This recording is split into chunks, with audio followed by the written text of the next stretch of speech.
matin, je voudrais me prononcer sur les sorties médiatiques de M. Alexandre Barreau-Chambrier et donner mon avis par rapport au référendum. Cher peuple gabonais, je pense que nous faisons de la politique, de la réelle politique. Nous ne faisons pas du charlatanisme politique. Moi, je pense de toute évidence que le choix fait par Barreau-Chambrier de soutenir le oui et de soutenir M. Brice Oligui Nguema peut s'expliquer. D'abord, dans un premier temps, politiquement, c'est quelqu'un qui n'a jamais pesé. Deuxièmement, les mesures ou les lois mises en place par le CETRI lui sont défavorables. Déjà parce que sa mère est béninoise. Normalement, il doit sortir du gouvernement. Si on applique la loi dans son entièreté, il doit sortir du gouvernement. Sa femme est congolaise. Donc, et pourtant, dès la prise de fonction de M. Brice Oligui Nguema, il nous a dit que ne pouvait être en responsabilité aux hautes fonctions de l'État que quelqu'un qui est de père et de mère gabonais. Or là, nous avons des cas qui font école, notamment celui de M. Barreau-Chambrier et celui de Mme Laurence Ndong, qui est camerounaise de père et de mère. Donc là, c'est une défiance du régime vis-à-vis des populations, puisque la parole donnée n'est plus respectée. Ceci dit, le choix de Chambrier de continuer à soutenir le CETRI peut s'expliquer, puisqu'il n'a plus d'issue. Normalement, avec Chambrier, d'autres leaders politiques devaient emboîter le pas, ceux qui se sont fourvoyés dans la transition, à savoir Ndong Sima, à savoir le parti Réagir, avec tous ses militants, à savoir la société civile. C'est-à-dire qu'aujourd'hui, le champ est libre. Nous devons maintenant fabriquer les nouveaux leaders des partis politiques. Tous ceux qui sont allés à la mangeoire doivent assumer leur choix.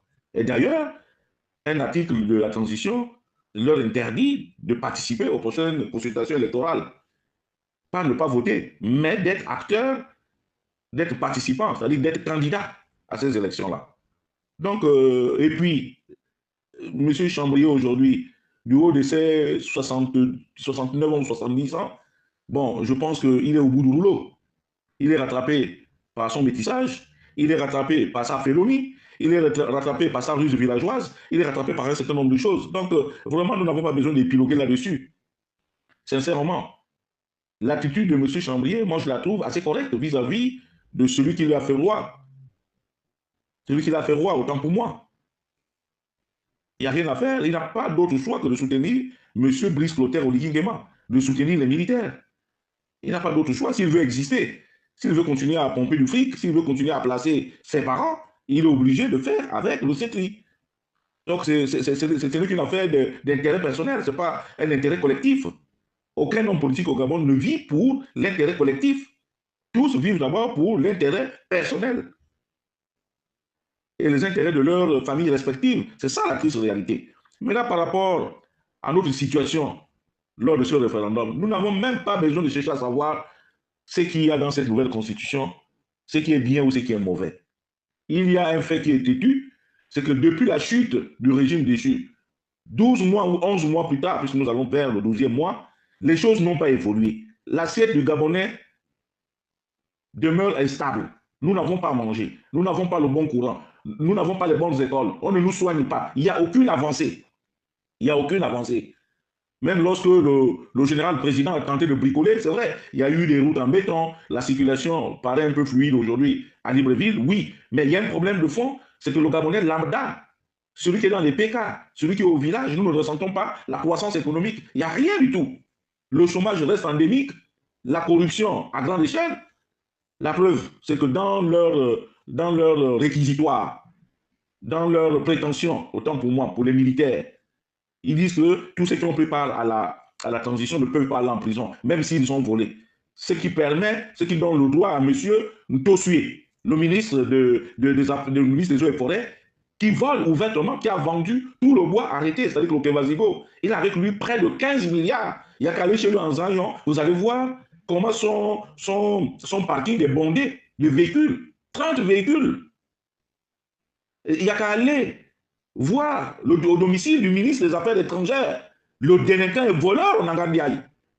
Il n'y a qu'à aller chez le ministre des Affaires sociales, il n'y a qu'à aller chez le ministre de la Santé, il n'y a qu'à aller chez le ministre des Transports, il n'y a qu'à aller chez le ministre des Mines, il n'y a qu'à aller chez le Premier ministre, il n'y a qu'à aller chez le vice-premier ministre. Il n'y a qu'à aller chez la plupart des ministres pour comprendre que nous n'avons pas changé. Nous sommes dans la même spirale. Donc aujourd'hui, la première condition pour le oui, c'est d'abord que M. Brice Oligui Nguema puisse se défaire de 95% de son gouvernement. C'est ça le signal fort qu'il doit nous donner dans les prochains jours. Notre position se situe à ce niveau-là. Nous n'avons pas un problème particulier avec M. Brice Oligui Nguema. C'est faux. Mais nous avons un problème de gouvernance. Le pays ne nous prenait pas pour des canards boiteux, pour des gens insensés.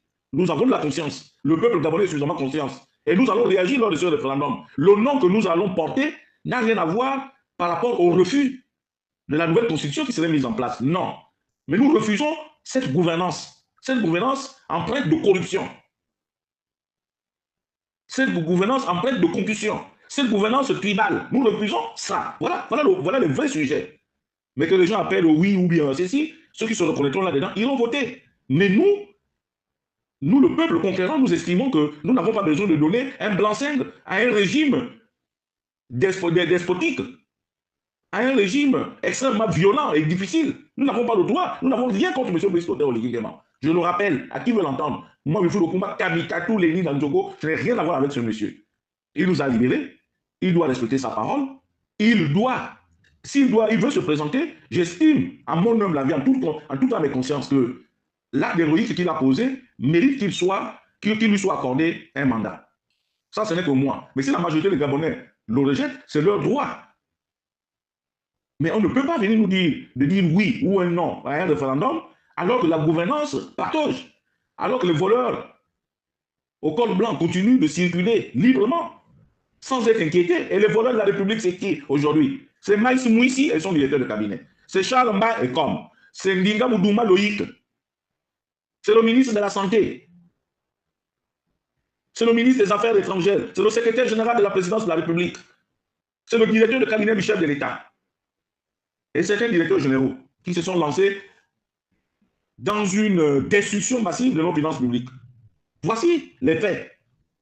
Les faits qui m'amènent à vous parler ce matin. Donc, cher peuple gabonais, ne nous laissons pas distraire. Le non au référendum, ce n'est pas parce que nous avons un problème avec M. Brice Oligui Nguema.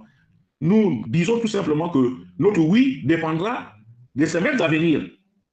En ce qui nous concerne, nous ne voulons plus voir au gouvernement M. Ndonsima. Nous ne voulons plus voir au gouvernement M. Charles Mba Ekom. Nous ne voulons plus voir au gouvernement Mme Laurence Ndong. Nembango. Nous ne voulons plus voir au gouvernement M. Alexandre Baro-Chambrier. Nous ne voulons plus voir au gouvernement M. Onanga Nial. Nous ne voulons plus voir au gouvernement Loïc Ndinga Moudouma. Nous ne voulons plus voir au gouvernement M. Ntosue. Nous ne voulons plus voir au gouvernement le ministre de la Santé. Nous ne voulons plus voir au gouvernement la ministre de l'Éducation nationale. Nous ne voulons plus voir au gouvernement le ministre du Travail. Nous ne voulons plus voir au gouvernement le ministre des Affaires sociales. Nous ne voulons plus voir au gouvernement le ministre de l'Industrie. Nous ne voulons plus voir au gouvernement un certain nombre de personnes. Nous ne voulons plus voir au cabinet du président de la République, M. Arthur Lemani. Nous ne voulons plus.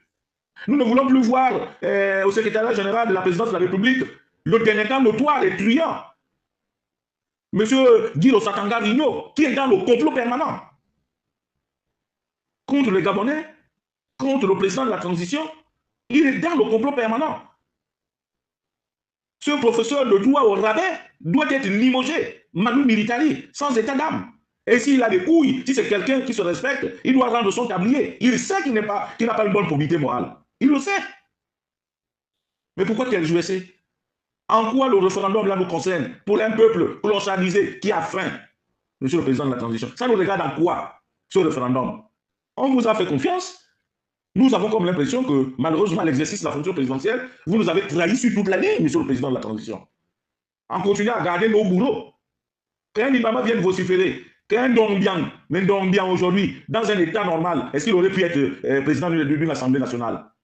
À partir de ce moment, qu'il continue, qu'il respecte la trajectoire qu'ils ont pris, c'est-à-dire qu'en travaillant avec le CETI, ce n'est pas en milieu ou bien au moment où le président du CETI va se défaire d'eux, qu'il commence à vouloir revenir à raconter le peuple. Je dis non.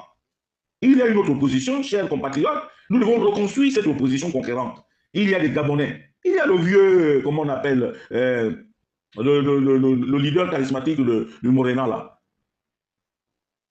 le vieux Bengonossi. On peut s'appuyer derrière Bengonossi, parce qu'il est d'une probité morale inébranlable.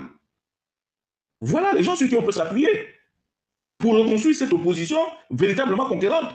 On ne peut pas s'associer à des abrutis, à des personnes, à des pervers, des personnes qui ne sont animées que par leurs propres intérêts, chers compatriotes. On ne peut pas. Donc, pour Wilfried Okuma Kamitatou Lénine Andjogo, je n'ai rien contre le référendum qui sera organisé, je n'ai rien contre le oui ou contre le non, mais je dis, aujourd'hui, la situation demeure la même, sinon catastrophique. Et je ne trahirai pas un secret qu'aujourd'hui, désormais, chaque Gabonais regrette le pouvoir déchu. Ce n'est un secret pour personne. Parce que M. Brice-Clotaire Oligui Nguema s'est entouré de la délinquance politique. Ces gens étaient dans l'opposition avec nous. On pensait qu'en allant, en accompagnant le général président, il devait mettre en musique les idées reçues dans l'opposition. C'est-à-dire être à côté du peuple. Or, nous constatons que c'est des gyrophares à longueur de journée. C'est une autre trahison de leur part. Donc, à partir de ce moment, parlez là-bas, soutenez Oligui. Veuillez balayer M. Nestor Mbou. Mettez un magistrat émérite qui est capable de faire bouger les choses au niveau de la Commission nationale pour l'enrichissement illicite. C'est tout. Nous avons oh le oui, oh le non. Mais ça ne nous concerne pas, ça ne concerne pas le peuple souverain. Monsieur le Président, vous avez libéré, mais vous ne nous avez pas respecté. Vous n'avez pas respecté la volonté du peuple. En Mwanda, par exemple, aujourd'hui, nous nous posons des questions. Le délégué que vous nous avez amené, il est là-bas en train de construire la maison. Il est derrière Comilog pour faire des frappes. Le directeur général de Comilog est empêtré dans les histoires louches, dans les histoires d'argent. C'est que quand on le boude, quand on vous demande de le virer, c'est que vous trouvez à dire ce qu'il faut, il faut faire avec ceux-là que j'ai choisis, monsieur le président de la transition. Donc, si vous nous choisissez quelqu'un de méchant et d'infamant, nous sommes obligés de faire avec lui, parce que vous avez choisi. Mais ça s'appelle de la dictature, monsieur le président de la transition. Et je ne pense pas que vous soyez un dictateur pour vous avoir pratiqué dans votre jeune âge. Vous n'avez pas ce genre. Et puis, monsieur le président de la transition, l'arrogance amène, tous les arrogants finissent toujours au cimetière. Tous les arrogants finissent toujours très mal. Et je tiens à vous rappeler que le coup d'État qui vous vise, il est même au cœur du palais. Un matin, on va nous appeler que c'est terminé. Prenez ce que je vous dis là en compte. Prenez ce que je vous dis là en compte. Parce que je suis quelqu'un d'assermenté et je suis réseauté, monsieur le président de la transition. Donc, si vous voulez que les Gabonais se plient en quatre, si vous voulez que nous allons voter en toute quiétude, et qu'on vous fasse confiance, vous devez virer le gouvernement actuel à 95%. Personne ne peut rester. Même votre beau-père des travaux publics, il est rentré dans les histoires à dormir debout, il faut le virer. En politique, à un moment donné, on devient cynique. Et c'est ça, la politique même. Mais si vous voulez faire dans les sentiments, parce que M. Ndiéguy Zondo serait le parent de votre épouse, ça c'est votre affaire. Le Gabon au-dessus des considérations familiales. Le Gabon est éternel, nous sommes de passage. Donc vous devez marquer votre histoire et l'histoire du Gabon. Nous attendons fermement, dans les jours à venir, le gouvernement qui sortira du palais de bord de mer. Et nous vous suggérons, dans les jours à venir, de mettre hors d'état de nuire M. Guiro Satanga Rigno. Si vous estimez que vous avez besoin de lui, mais vous êtes le roi du Gabon, vous êtes le propriétaire du Gabon aujourd'hui, M. Oligui Nguema. Pourquoi ne pas faire un changement de corps à ce monsieur qui devienne militaire? Vous lui donnerez le galon de général avec un PA à la hanche pour qu'il devienne de facto votre aide de camp. Parce que c'est inconcevable. À quel moment ce monsieur travaille? Excellence, monsieur le président de la transition. À quel moment? C'est sur ces mots que je prends congé de vous, tout en espérant que vous allez rectifier le tir et que vous allez comprendre le cri de cœur des Gabonais. Je ne suis que le porte-voix des sans-voix.